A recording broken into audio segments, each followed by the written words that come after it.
Est-ce que tu as déjà eu des gens qui écoutent ton podcast et qui reviennent vers toi pour te redire les mots qu'ils ont entendus sur un épisode de podcast?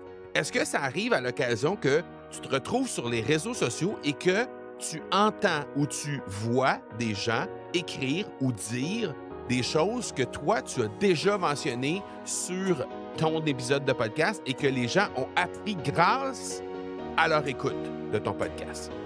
Est-ce que tu es un formateur qui ressent un peu de difficulté à rendre ton contenu qui résonne, qui est résonnant avec ton audience, qui devient mémorable au point où les gens peuvent répéter ce que tu dis?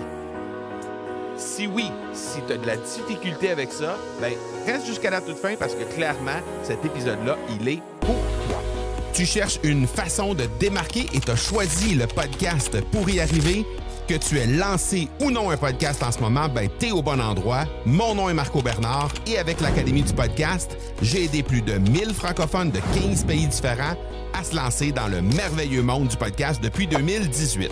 Je t'aide à maximiser l'impact positif que tu veux avoir auprès de ceux que tu souhaites attirer comme clients et ainsi cesser d'être le secret le mieux gardé de ton domaine en utilisant le podcast. Est-ce que tu penses que ton podcast, c'est juste une série de leçons, une série de cours magistrales que les gens viennent écouter et finalement viennent apprendre davantage sur la thématique que tu veux animer sur ton podcast?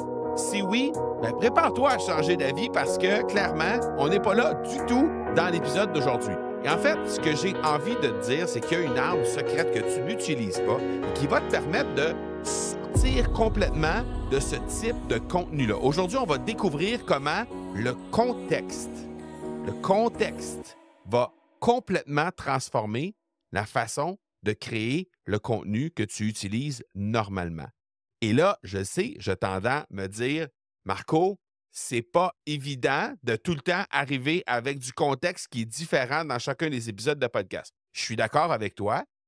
Et c'est d'ailleurs pour ça que la majorité des podcasteurs se dirigent, se lancent littéralement dans du contenu éducationnel parce que c'est beaucoup plus simple. Hein? On fait juste puiser dans notre mémoire qu'est-ce qu'on connaît de notre domaine et on fait juste coucher ça directement dans un épisode de podcast, le tour est joué.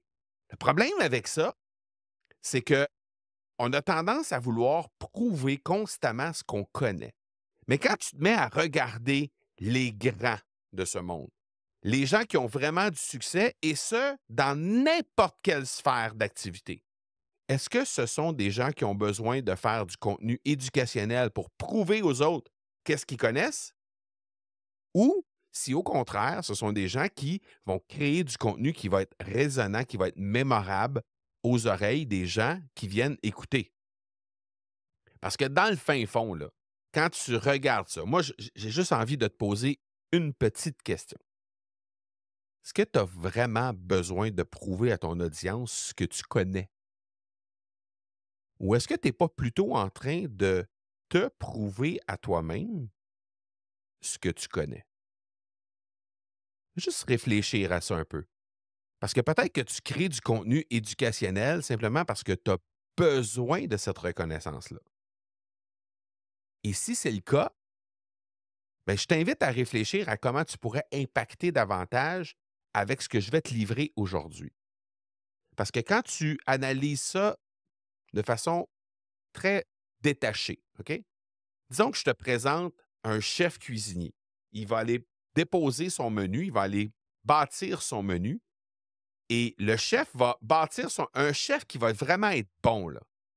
Hein? Il va bâtir son menu en fonction de quels sont les produits qui sont frais, qui sont disponibles maintenant, quels sont les produits qui sont frais dans la région où il travaille. Hein? Et de cette façon-là, ben, il va pouvoir adapter son menu au fur et à mesure qu'il va avancer selon le contexte dans lequel il se trouve.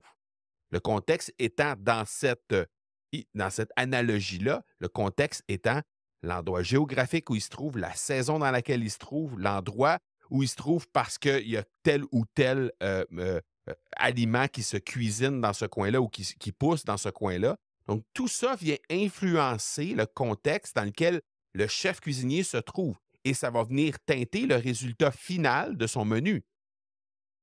Mais quelqu'un qui est juste un chef cuisinier qui a appris des techniques à l'école, bien, la seule chose qu'il va faire, c'est juste exécuter sans contextualiser le truc. Et ça va faire un menu qui va être, bon, parfois excellent, mais qui va manquer de personnalité, qui va manquer de couleur. Donc ça, ce contexte-là, c'est quelque chose qui peut vraiment t'aider dans un mode podcast. Le contexte, là, ce n'est pas juste un détail. C'est ça qui peut faire la différence entre un podcast qui est incontournable pour ton audience puis un podcast qui va juste passer inaperçu ou qui va être aperçu ou qui va être noté, en fait, par les auditeurs à l'occasion seulement.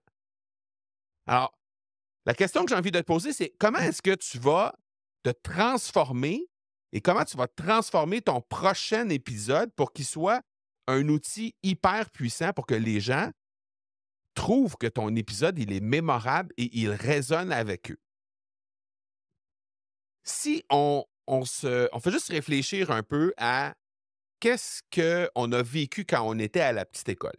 Moi, je peux te dire que quand je suis allé au collège, on avait des profs qui étaient des frères, des religieux, hein, ils faisaient partie d'une communauté religieuse et on avait des laïcs aussi qui étaient là comme profs. Dans les deux cas, il y avait des profs qui étaient excellents.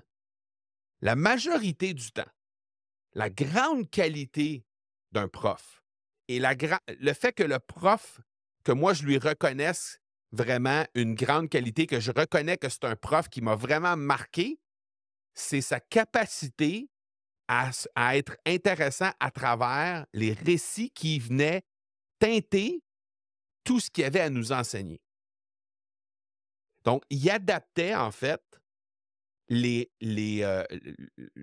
toute la théorie qu'il y avait à nous livrer à l'intérieur de ses cours en fonction des intérêts du groupe, en fonction de peut-être le moment de l'année, en fonction de chacune des situations qui se présentaient devant lui, de sorte que c'était devenu de plus en plus facile et de plus en plus intéressant de suivre son cours. Et ça faisait toute la différence au monde.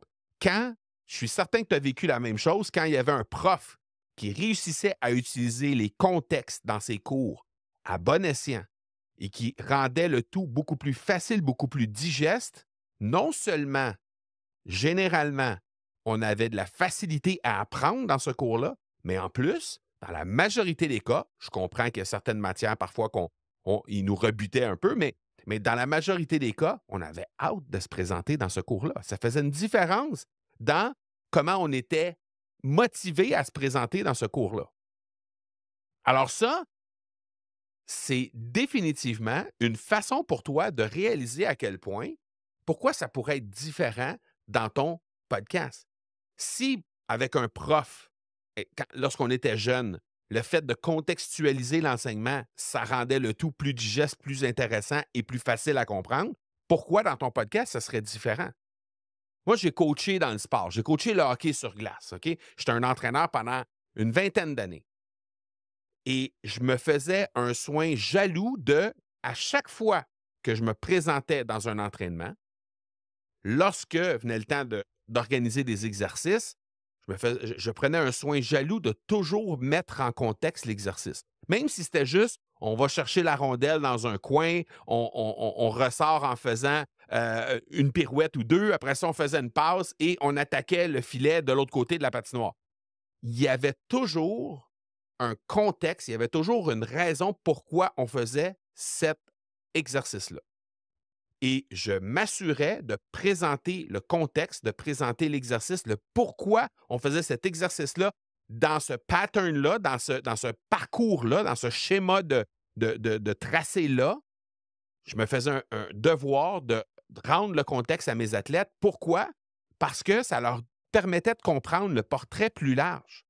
Premièrement, ça leur permettait de booster leur confiance que lorsqu'on arriverait dans une situation stratégique plus complexe, ils avaient déjà exécuté une bonne partie du truc, premièrement. Deuxièmement, il y avait un engagement qui était encore meilleur sur le plan de match qu'on allait mettre que sur la stratégie qu'on allait mettre. Donc, il y avait un engagement de la part des athlètes qui étaient là. Et finalement, bien, lorsque je leur expliquais le contexte, ça aidait à leur mémoire lorsque je les mettais par la suite dans une situation stratégique. Je les amenais dans une situation stratégique et là, je leur disais, tu te rappelles, la semaine dernière ou au début de l'entraînement, on a fait tel exercice dans tel tracé. C'est exactement la même chose qu'on fait, mais dans un cadre un peu plus complexe, stratégique. Et là, il y avait des liens qui se faisaient dans leur tête parce qu'il y avait eu un contexte que je leur avais présenté. Donc, quand tu réussis à faire ça, ça aide à l'engagement parce que les gens, ils se sentent partie prenante de ce que tu es en train de faire avec eux.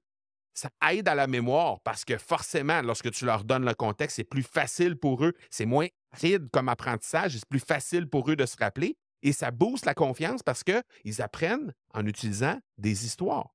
Rappelle-toi le prof dont on parlait il y a quelques instants à peine. Ce prof-là qui te donnait une histoire pour te présenter pour te présenter quelque chose qu'il avait à t'apprendre, pas une stratégie, mais plutôt un apprentissage qu'il avait à te donner par rapport au plan de cours.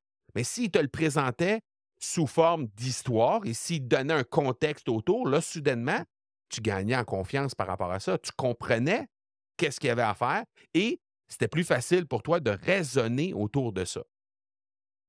Donc, ce que ça fait en bout de ligne, c'est que ça va te permettre de pouvoir avoir beaucoup plus de facilité à expliquer à tes auditeurs en ajoutant du contexte. Dernier exemple que je veux te donner par rapport à ça, avant de te dire pourquoi tu devrais intégrer le contexte encore plus, de façon plus précise et comment tu vas pouvoir l'utiliser, le contexte, concrètement à l'intérieur de tes épisodes de podcast.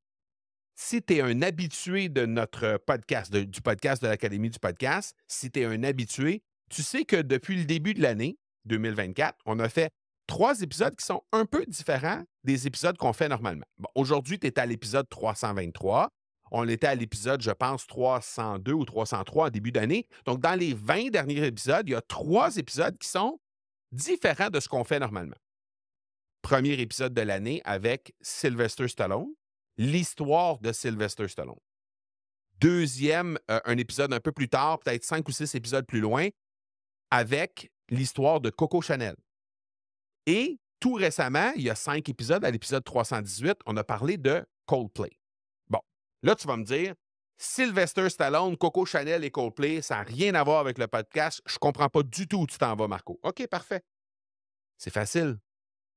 Les épisodes que j'ai présentés à ce moment-là comprenaient un contexte complètement différent. Donc, suscitait l'attention, suscitait l'imaginaire des gens. Hein. J'allais titiller un peu les gens avec ce contexte-là qui était complètement différent. Mais après, et là, si tu n'as pas écouté ces épisodes-là, je t'invite à reculer puis aller voir les épisodes. Je vais les mettre dans les notes d'épisode. Va jeter un coup d'œil, va jeter une oreille plutôt à ces épisodes-là, parce que la façon d'utiliser le contexte, c'est exactement le bon exemple pour le faire. C'est-à-dire qu'on utilise le contexte de Sylvester Stallone qui, lui, avait un contenu dans lequel il croyait plus que tout et qui a refusé plusieurs millions de dollars en dollars de l'époque pour le script de Rocky 1. On a utilisé l'histoire de Coco Chanel qui, elle, disait ben, vous pouvez voler mes idées, il n'y a pas de problème. De toute façon, je vais en avoir d'autres. Donc, ça venait un peu contrecarrer, des fois, ce que les gens ont comme idée en disant ben, moi, je ne veux pas mettre plein d'idées, plein de contenu gratuit sur mon podcast parce que j'ai peur que les gens viennent voler mes idées au final. Et finalement, Coldplay, ben, c'était plus en lien avec le fait que Coldplay créait du contenu qui était vraiment précisément en lien, très, très, très précis en lien avec un persona pointu. Et tu vas voir pourquoi on a parlé de ça. Et le titre de cet épisode-là, c'est Coldplay aurait eu plus de succès en podcast qu'avec ses albums. Et là, tu vas comprendre tout lorsque tu vas aller écouter cet épisode-là. Mais dans les 3 cas, ce sont des épisodes dont le contexte fait toute la différence.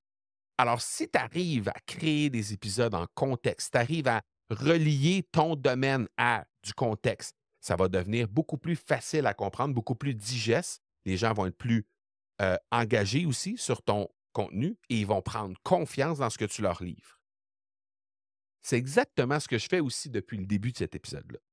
Si tu remarques, je t'ai parlé de prof, je t'ai parlé de chef cuisinier, je t'ai parlé de moi dans le sport, je t'ai parlé des 3 épisodes que j'ai créés depuis le début de l'année. Dans les 3 cas, la seule chose que je fais, c'est que je te mets du contexte autour du fait d'utiliser le contexte pour te faire comprendre davantage pourquoi tu devrais utiliser le contexte.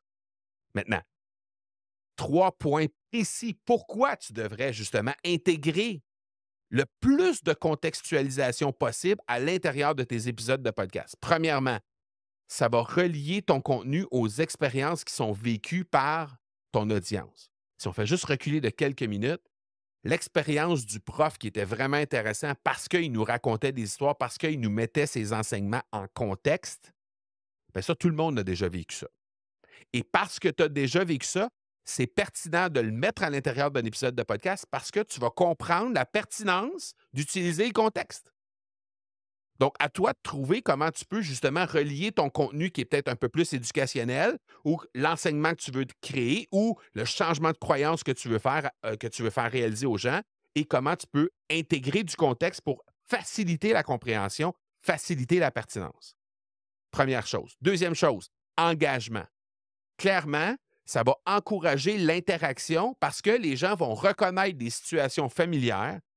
Combien de fois est-ce que tu as vu quelque chose sur les réseaux sociaux qui t'était arrivé à toi ou qui reflète comment tu te sens face à une situation X et que le premier réflexe que tu as eu, c'est faut que je partage ça parce que c'est tellement ça, je me sens tellement comme ça. Hein? Les fameux memes, les fameux GIFs, les fameux petits shorts des fois, là. Tu sais, les choses que tu vois, tu fais juste voir, mettons, la personne qui dit, je sais pas, moi j'en ai vu un aujourd'hui, moi quand je pense à toute l'anxiété que je peux avoir, et là tu vois la personne qui reçoit une foule de médailles autour du cou comme si c'était le champion du monde de l'anxiété. Tout le monde qui vit de l'anxiété a envie de partager cette courte vidéo-là parce que, ben, elle, elle se reconnaît dans cette situation familière-là. Donc, quand tu réussis à prendre des situations familières que les gens vivent dans la vie de tous les jours et les mettre en contexte dans un épisode de podcast pour faire passer un message, ça fait en sorte que l'engagement va être plus intéressant aussi sur ton podcast. Et la troisième raison, parce qu'on a parlé premièrement de la pertinence, on a parlé deuxièmement de l'engagement, la troisième raison, c'est la mémoire. Alors, on l'a dit, on a parlé de ça quand on parlait pour les professeurs à l'école. Même chose au niveau de mes entraînements sportifs. Ça aide les gens à mieux retenir l'information quand on a des exemples concrets, quand on a du contexte autour, parce qu'on peut imager, on peut rendre plus digeste, plus facile à comprendre certaines informations qu'on va livrer aux gens. Maintenant, comment tu peux utiliser efficacement le contexte? La première chose, c'est que tu vas être en mesure de pouvoir. En fait, il faut que tu sois en mesure d'identifier peut-être des tendances ou des défis de ton audience que tu vas pouvoir illustrer avec des histoires que toi, tu as déjà vécues ou avec des histoires que ces personnes-là ont déjà vécues. Donc, ça, déjà, ça va être un bel outil pour être capable d'utiliser le contexte de façon efficace. Deuxième chose, intégrer peut-être des études de cas, peut-être des anecdotes qui vont refléter cette réalité-là. Alors là, encore une fois, j'aurais pu te servir un paquet de trucs en lien avec le contexte parce qu'on a plein de gens au sein de notre académie qui ont utilisé le contexte, qui ont commencé à réduire, en fait, le nombre de contenus éducationnels pour utiliser du contenu qui va faire avancer les gens, qui va les faire se transformer. Je suis convaincu qu'à ce stade-ci de l'épisode, on a près d'une vingtaine de minutes de fait ensemble, là. Je suis convaincu qu'à ce stade-ci, tu es déjà en train de réfléchir à comment tu vas créer tes épisodes de podcast en retirant des trucs éducationnels pour ajouter du contexte. Tu vois, quand je viens de te le dire, là, tu viens de réaliser que tu es déjà en train de réfléchir à ça, right? Bien, si tu es déjà en train de réfléchir à ça, c'est que, dans le fond, j'aurais pu utiliser des anecdotes de plein d'académiciens et académiciennes qui ont passé exactement dans les souliers que tu es en train de chausser, tout simplement. Donc, ça, c'est la deuxième chose. Intégrer des études de cas ou des anecdotes qui vont te permettre de refléter les réalités que tu identifies chez ton auditoire. Ensuite de ça, créer des épisodes qui vont répondre directement à des problèmes, des peurs, des questionnements que que les gens de ton auditoire ont. Bon, évidemment, ça présume que tu connais quand même de façon assez approfondie ton persona, mais Ça, on en a déjà parlé dans le passé. Je suis convaincu que tu es déjà pas mal au fait de tout ça. Et donc, de cette façon-là, bien, ça va pouvoir te permettre de créer encore plus d'épisodes qui vont répondre directement à ces questions-là. Et je suis convaincu de la pertinence de ça pour exactement la même raison que je t'ai donnée à juste le point précédent. C'est-à-dire que si je ne connaissais pas l'anecdote que je t'ai racontée, que tu es déjà en train de réfléchir à ton prochain épisode de podcast, comment tu peux intégrer le contexte et diminuer comment tu enseignes le contenu éducatif de ton podcast, clairement, si je n'étais pas en mesure de faire ça, c'est que je te connais pas bien. Et comme je te l'ai présenté et que tu es déjà en train de réfléchir à ça, bien forcément, c'est parce que j'ai une connaissance de mon audience qui est quand même assez juste. Quatrième chose, sollicite des retours. À tout moment, sollicite des retours. D'ailleurs, je me permets de solliciter un retour maintenant. Si tu es dans cet épisode-là et que ça résonne avec toi, partage-la sur les réseaux et tag-moi. OK? Je suis facile à trouver, c'est M. Marco Bernard. M. Marco Bernard au long sur l'ensemble des plateformes. OK? Donc, tu vas me trouver, peu importe, ou sur quelle plateforme tu veux utiliser. Utilise le partage de cet épisode-là pour dire à quel point tu l'as trouvé intéressant et tag-moi pour qu'on puisse engager la discussion là-dessus. Sollicite des retours parce que je suis curieux de savoir ce que tu en auras pensé. Puis ça va me permettre, moi, d'ajuster ou d'améliorer le truc. Parce que peut-être qu'il y a des choses que tu te dis, ah, Marco, j'aurais aimé ça que tu me parles de tel truc. J'aurais aimé ça que tu ajoutes telle chose dans cet épisode-là. Je suis toujours preneur pour ce genre de feedback-là.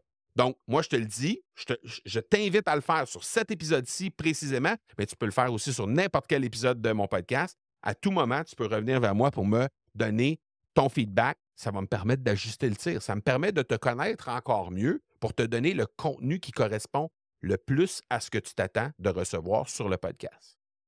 Et finalement, dernière chose, cinquième chose, en fait, c'est d'analyser l'impact de ces épisodes-là. Pourquoi je t'ai dit que l'épisode de Stallone, de Coldplay et de Coco Chanel sont les épisodes les plus écoutés depuis le début de l'année? Ils font partie, en fait, du top 5 des épisodes les plus écoutés depuis le début de l'année parce que je prends le temps d'analyser l'impact de ces épisodes-là. Je prends le temps d'analyser les sujets qui fonctionnent mieux, la façon, l'angle que je choisis pour présenter le sujet, pour faire en sorte que je puisse améliorer ma façon de faire d'un épisode à l'autre. Donc, c'est ça qui fait la grande différence en bout de ligne, de savoir est-ce que tu vas réellement avoir plus de succès avec ton podcast en partant où tu es là présentement, là où ce que tu es présentement, on est à un nombre X d'auditeurs, on est à un nombre X d'engagements qu'on peut susciter avec notre épisode de podcast présentement. Bien, la seule chose que tu as à viser, c'est créer du contenu qui est meilleur. Et ça, bien, l'utilisation du contexte, ça va t'aider pour ça. Alors, tu crées du contenu qui est meilleur. Ce que ça va faire, inévitablement, c'est que ça va te créer du contenu qui va être plus digeste pour les gens, que les gens vont pouvoir être... ils vont se reconnaître davantage. Ça va résonner encore plus avec eux. Et c'est surtout aussi un contenu qui, pour eux, va être encore plus mémorable, qui vont se rappeler encore plus pour être capable de l'implanter par la suite. Donc ça va faire toute la différence au monde avec ton épisode de podcast. Alors, j'espère que ça t'a aidé. Si tu veux en discuter davantage, parce que si tu veux apprendre un peu comment faire ça, parce que là, on t'a donné quelques trucs aujourd'hui. En fait, j'espère que je t'ai suffisamment donné d'informations, suffisamment prouvé l'importance du contexte à l'intérieur d'un épisode de podcast.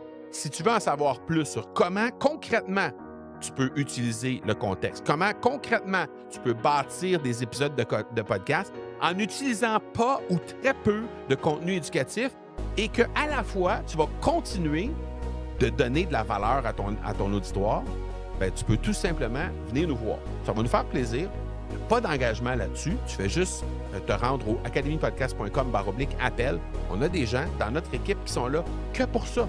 Ils sont là pour te rencontrer, pour voir c'est quoi tes objectifs, comment nous, on peut t'aider. On va te proposer des trucs pour savoir comment nous, on peut t'aider. Et entre autres, l'utilisation du contexte et la diminution du type de contenu, du contenu plutôt de type éducationnel. Et ça fait partie des choses que tu peux faire et qui va faire en sorte que ton audience va avoir du contenu qui va être encore plus, qui va résonner avec eux, qui va être plus mémorable avec eux et faire en sorte que justement cette arme secrète-là, qui est le contexte, va te permettre d'enseigner moins sur tes épisodes de podcast, mais d'être encore plus impactant pour eux. Alors voilà. Si tu veux en discuter, academypodcast.com/appel. On a quelqu'un de notre équipe qui est là exactement pour toi, pour être capable de voir comment on peut travailler avec toi pour la suite des choses. J'espère que ça t'a aidé. On se voit la semaine prochaine. N'hésite pas à revenir vers moi sur les réseaux si le cœur t'en dit. Ciao, ciao.